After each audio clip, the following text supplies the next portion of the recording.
Good morning. Good morning. Great. Good to see you. Yeah. Happy faces. Inspired people. Yes. You have a purposeful life. Yes. You have meaning in your life. Yes. You're not just random people wasting time. You're going somewhere. You have a higher calling. Yes. You're a spiritual being. Yes. Okay, so we have been together here. We can stay. Yes, I have been here now for 28 years. My daughter's 28th birthday last Tuesday. Which means I've been here 28 years, and my English has improved tremendously. So, and you've been here, some of you have been here longer than that.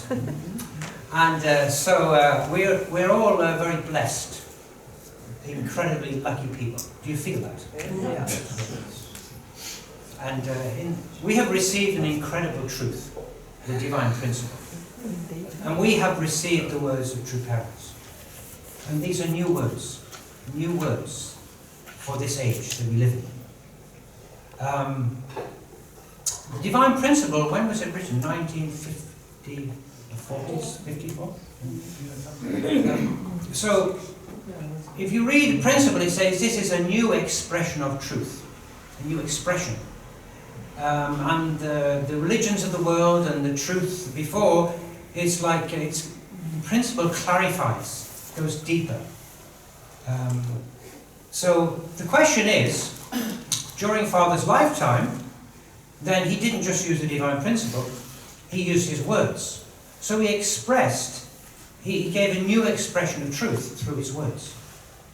But is that it? Do we need anything else?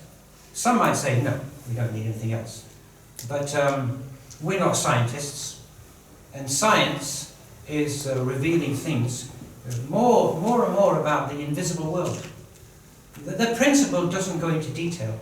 So actually, we need a more detailed, clearer, I would say, more practical explanation we can apply to our lives. Now, why do I say that? Well, if we have the ultimate truth, then we should be experiencing God fully, because it says in the principle, this is the age when we can attain individual perfection. So if I look around the room, can any of you claim to have reached that point? Almost there. So why is that, if we have received this incredible truth, and Father and the principle says, you can now, we're living in the age where you can achieve perfection. Yeah? So why are we not there? Of course we'd say, well, yeah, it's kind of my ancestors. It's my fallen age, I'm just lazy, and I don't understand really the principle, so I don't know how to apply it. So the question is, we as a community here, since I've been here, we have not really grown.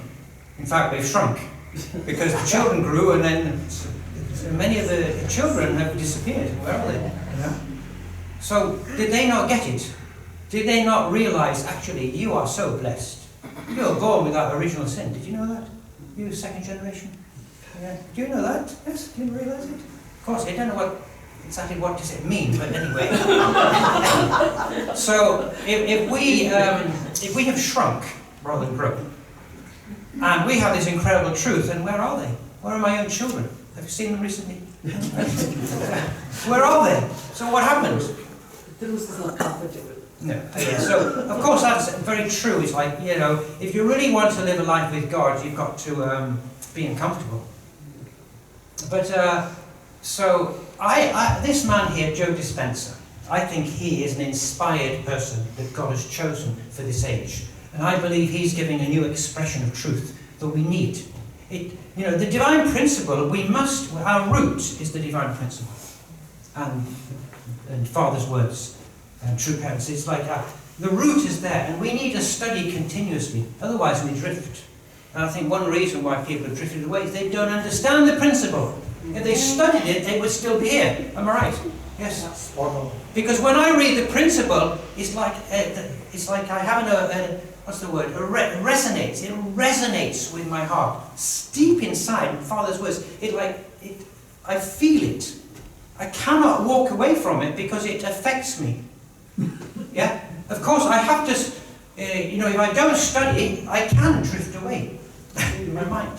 So I think that's one of the key points. We have the truth, but if you don't study it, if you don't practice it, then, yeah, well, I've got my own self-centered reality to deal with, and I need to get a job, and I need to have my comfortable environment. And anyway, the society around me, I listen to their kind of the standards here. They're comfortable, it's okay, we live in peace, So, but we really need the truth. Without the truth, we drift. And there are many people who have left our movement, not just from Sweden, and not just during these days, but right from when I joined the church, People promise to God, yes, you can trust me. I will give my life to you. Then a few years later, they start complaining and say, I don't like this. I don't believe it anymore. I don't like the leader. I don't like the Koreans. I don't like the way things are happening. So I feel I'll go somewhere else. So you can justify anything, can't you? Yes. Yeah, you can justify anything. But anyway, Joe Dispenza. So I would like to come back to this. The principle talks about the 3 stages of growth: formation, growth, completion. But I would say the final stage is direct dominion. And I was inspired by this great man, Michael Beckwith, who I've referred to before, because he gave an insight into the 3 stages of growth. And these insights, so I call them the 4 stages of consciousness, because consciousness is awareness. Are you aware of God? Yes. Yes. You should feel it. So, people who don't believe in God, they're not aware of God. Or if they believe in God, they don't feel God, so it's just theoretical. So we need to experience God. So, because of the fall, we feel this separation. Also, we're ignorant, or at least, if you don't know God, or because of the fall, we don't understand God. And also, we have these 2 natures fighting within us. Yes, mind-body struggle. So this is fallen humanity. And actually, it also reflects us. I would still say, I'm not completely one with God, I'm still pretty ignorant, and I'm still having 2 natures fighting with myself, but I'm trying, and I suppose you're the same.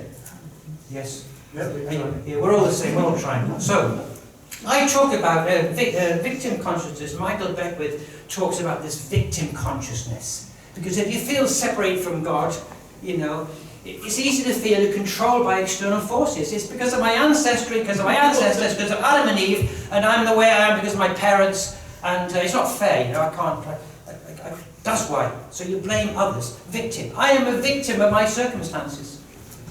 Yeah? It's a consciousness. The next stage, manifestor, actually this is where we are creators, we are co-creators. This is our divine purpose, is to create our lives, not be victims of what's happening around us, but we create.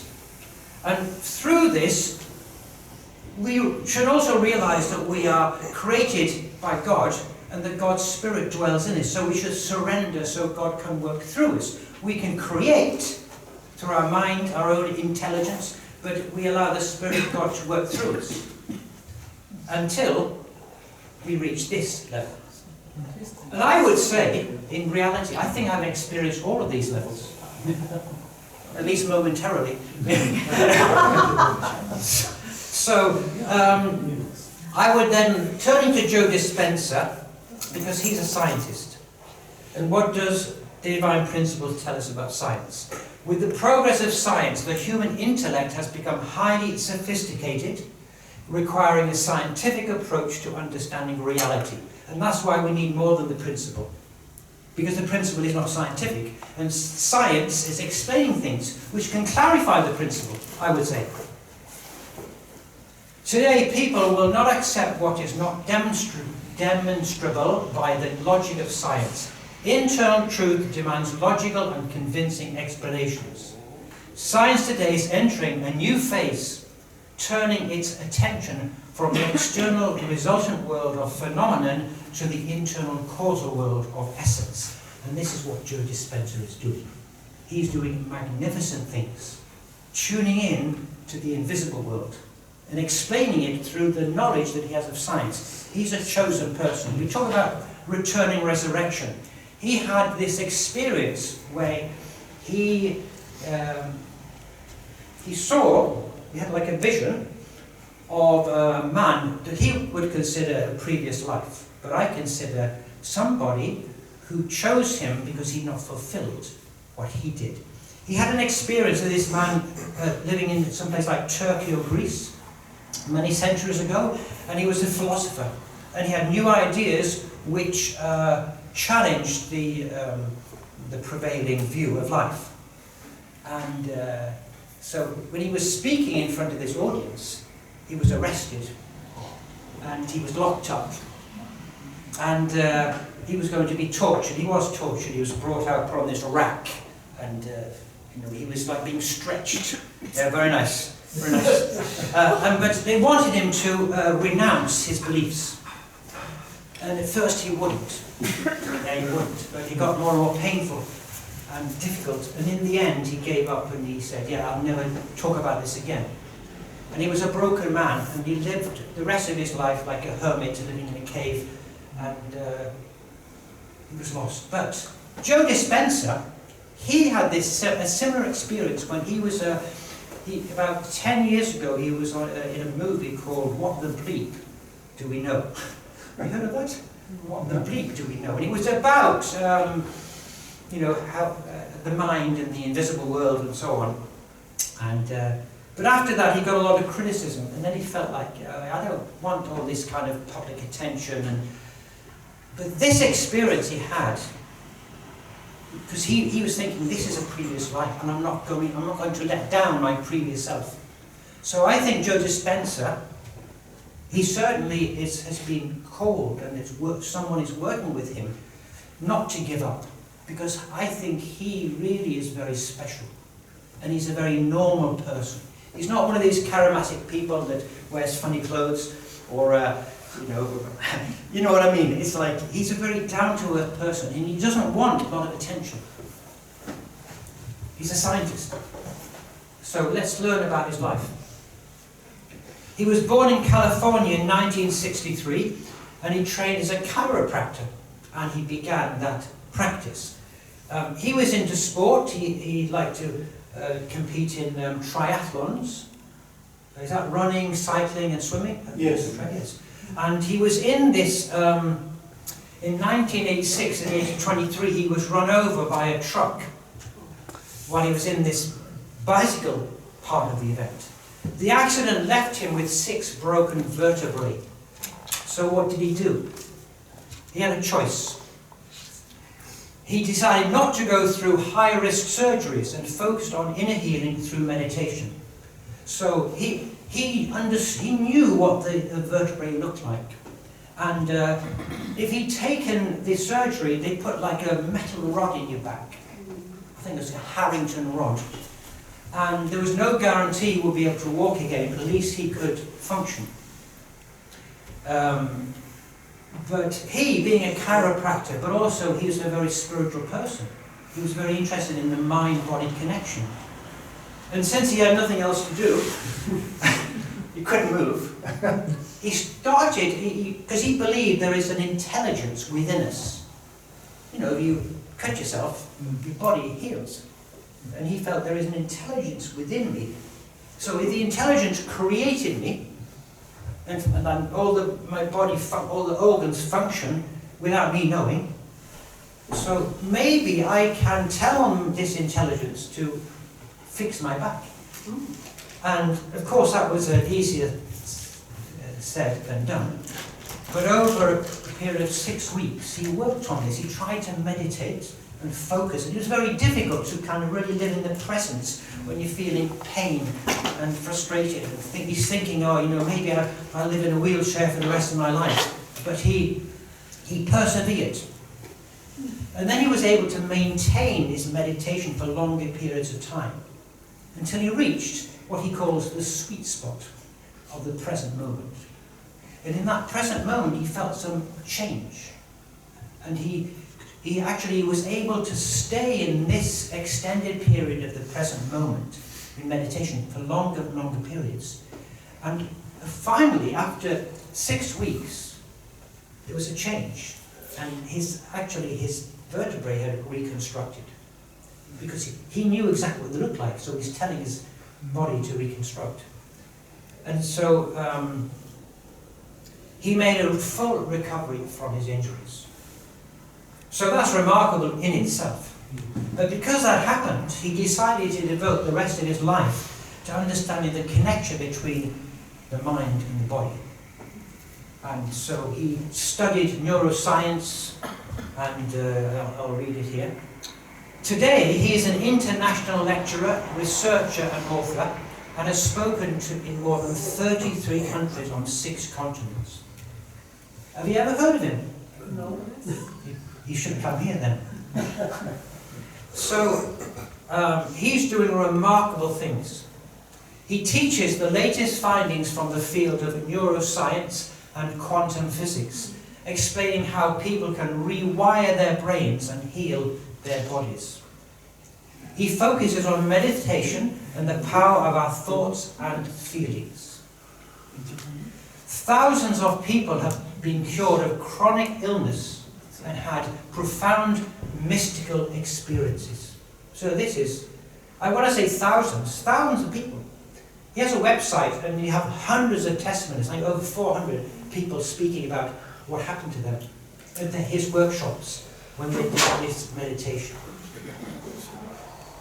So, he says this: it is scientifically proven that the body can heal by thought alone. This is science. It's not just... It's science. It's science. You can literally change your biology, your neurocircuitry, chemistry, hormones and genes simply by changing your thoughts. Sounds very simple. Yes. Yes, very simple. But he is proving it. He's studied, he has practiced it, and he's educating other people. And he's written 4 different books. In 2007 he wrote Evolve Your Brain, The Science of Changing Your Mind. Then he wrote in 2012 Breaking the Habit of Being Yourself, How to Lose Your Mind and Create a New One. Then in 2014 he wrote You Are the Placebo, Making Your Mind Matter. And 2 years ago he wrote Becoming Supernatural, How Common People Are Doing the Uncommon. So, these books I've read, not the first one, but the other 3. And he's very clear. He backs up everything with science, with evidence. And on his workshops, he puts people under meditation, under brain scans, and all kinds of different instruments to test what's going on.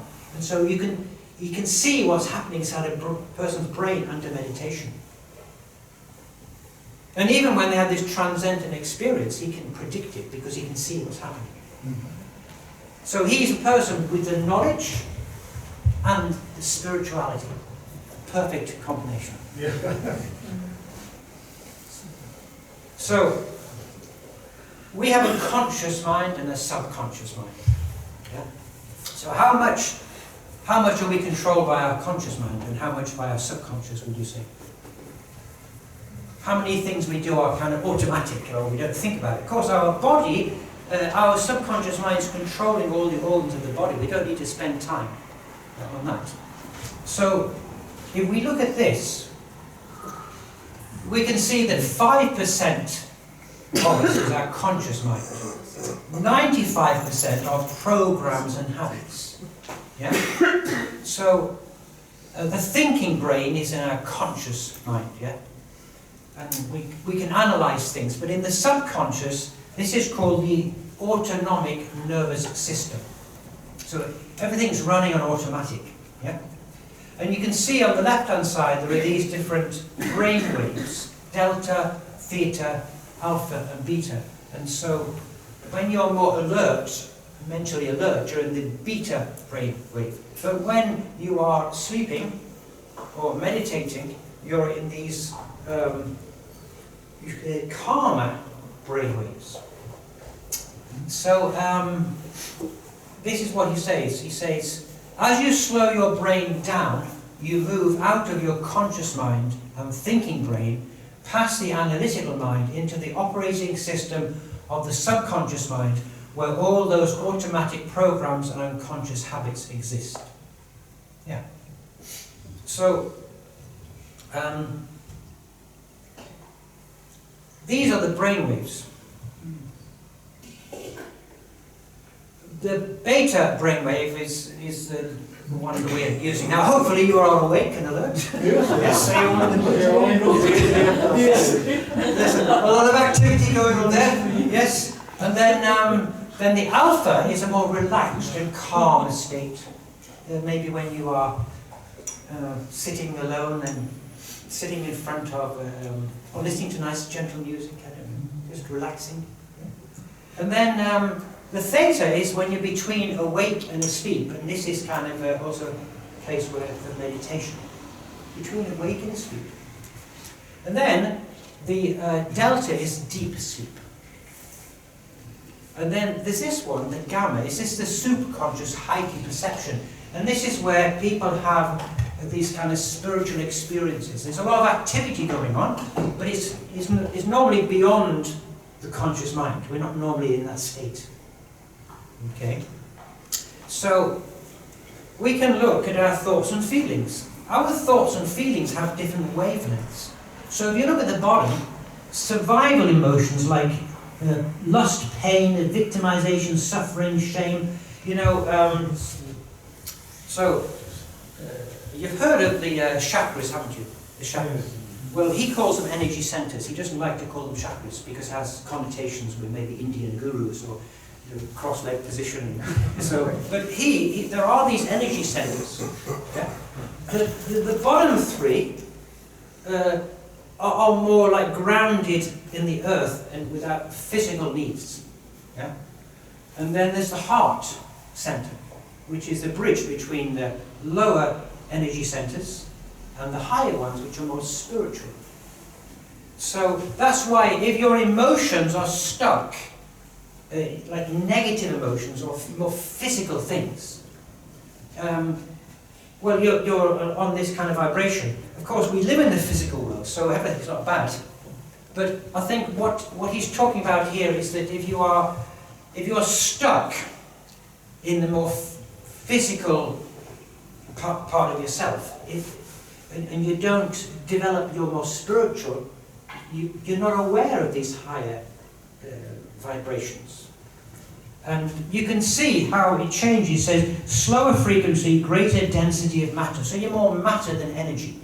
But the higher frequency, if you have elevated emotions like bliss, freedom, love, joy, appreciation, it's a faster frequency with greater energy. So we're both physical and spiritual. But if we're too physical, we're too material, then we're not stimulating the higher spiritual senses or energy centers. And also it's a lot to do, you know, in the past we have this kind of flight or fight response. If you're going to be attacked by a lion, then your whole system, you feel afraid, and all the energy goes into moving your body out of that place.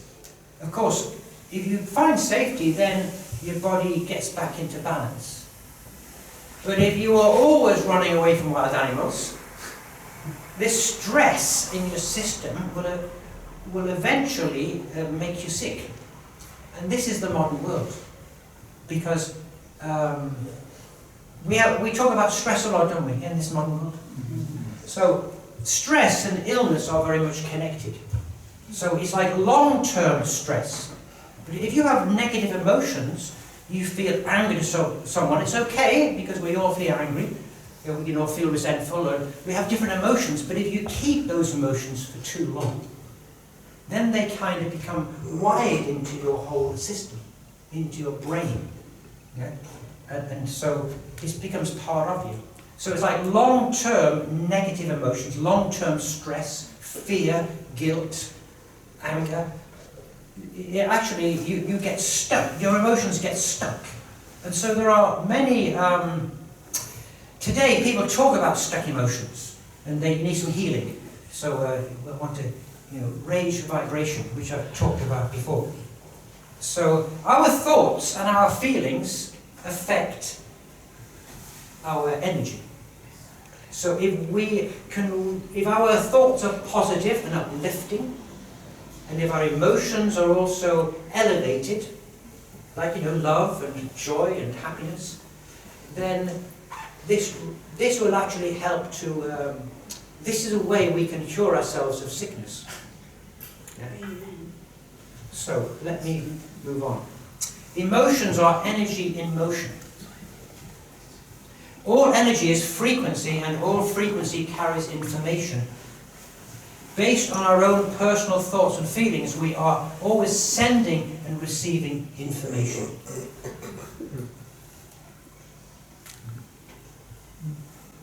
So we have automatic programs, as I said, working with us. And I'd like to say, are we living in the present right now? Are you present here? Yeah. Or is your mind drifting off to some memory from the past? Or are you drifting off to some future that's about to, in the future? So we need to be present, because this thing with stuck energies is because if we keep repeating things that have happened in the past, like we have some trauma or strong emotional experience, we can't forget it. We keep thinking about it. And it becomes hardwired because we keep thinking. So actually our body becomes the mind. We talk about mind-body unity, and there's a struggle, and our mind should control our body. But actually, if we have a lot of negative energy, fear, guilt, and so on, and anger, and we don't get rid of it, then it gets stuck inside of us. And it's like then the body is taking over the mind. So the body becomes the mind. Because all of these emotions that you had are stuck and they're triggered off. Something gets triggered. Oh, a memory. Oh, I remember what you did to me 3 years ago. I remember it. It's still there. Yeah. So it's like you're being ruled by your subconscious, but your mind is actually being controlled by your body, by the chemicals and the hormones that are within you. So what Joe Dispenza is doing, he's actually turning things around. He's saying, actually, your body has become the mind. Let's look at this. So here we are. This is the now. So meditation is about being in the present moment. And when I'm in harmony with myself and I've got my mind, body united, then everything's fine. But what he's saying is about most people, if not all people, is that we're actually not really living in the present. We're always thinking about the past, because these programs are automatic in our subconscious. 95% of us is subconscious. And then sometimes they come up. Yeah? So it's automatic. It's these automatic programs. So we're in the past. And actually, the future, tomorrow, is like based upon the past. You're expecting the same thing to happen. So you're actually either living in the past or the predictable future. You're not living in the present. A habit is a set of automatic unconscious thoughts, behaviors and emotions that develop through repetition. When you've done something many times, your body is programmed to become the mind. So now we're going to look at quantum physics, because this has very much to do with Joe Dispenza's understanding of life and how to heal yourself. So the classical model of the atom is that there's the proton in the middle, and then there's all these electrons running around. Yeah, the kind of solid little balls. But actually, not just recently, but for many years, this model is not correct. The real model is the quantum model.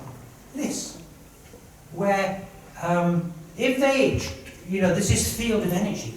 So when they try to find the electron, what's interesting is that they can find it when they focus their attention on it. Oh, there it is, it's gone. So otherwise it disappears. It's there 1 minute, gone. So actually this is field of energy. We are beings of energy, and even this air is energy. So the real world, the real world is energy. So if you want to heal the physical body, it's energy that can heal. Because matter cannot heal matter. We can put a drug in your body and you cut something out. You can solve that. But actually, because there's an imbalance, illness, sickness is because of some imbalance and things are stuck. Then actually, that's why there's this energy medicine can clear out these things that are stuck. So now we're going to come to meditation. Meditation. So this is one of his practices, and I've been trying one of them. So I'm a beginner. So in all that I say today, I find Joe Dispenza's knowledge. There's so much there to really take in. I'm just trying to pass on what I understand and what really inspires me. So with meditation, there's a meditation he uses on his workshops called reconditioning your body to a new mind. And this is how it goes. First of all, you need a clear intention with your thoughts. So if you want to have some stomach pain, my intention is to get rid of this stomach pain. So I have a clear intention. This is my focus with your thoughts. The second thing, breathing exercise. So this breathing exercise, it's like, it's coming back to these energy centers. Because he says that our energy needs to be lifted up. Okay, there is like a channel of energy going through us. And so he says you have to kind of squeeze the muscles up your body and breathe in. And hold your breath at the top of your head and then breathe out. And contract those muscles again from the base all the way up. And hold your breath. And keep your attention on the top of your head, because that is where this pineal gland is. The pineal gland is the receiving station between the spiritual world and the physical world, or between what he calls the quantum field and the physical self. So you do this several times, you contract those muscles. It's like sucking water through a straw. Because actually in the spinal cord is spinal fluid. So to raise our consciousness,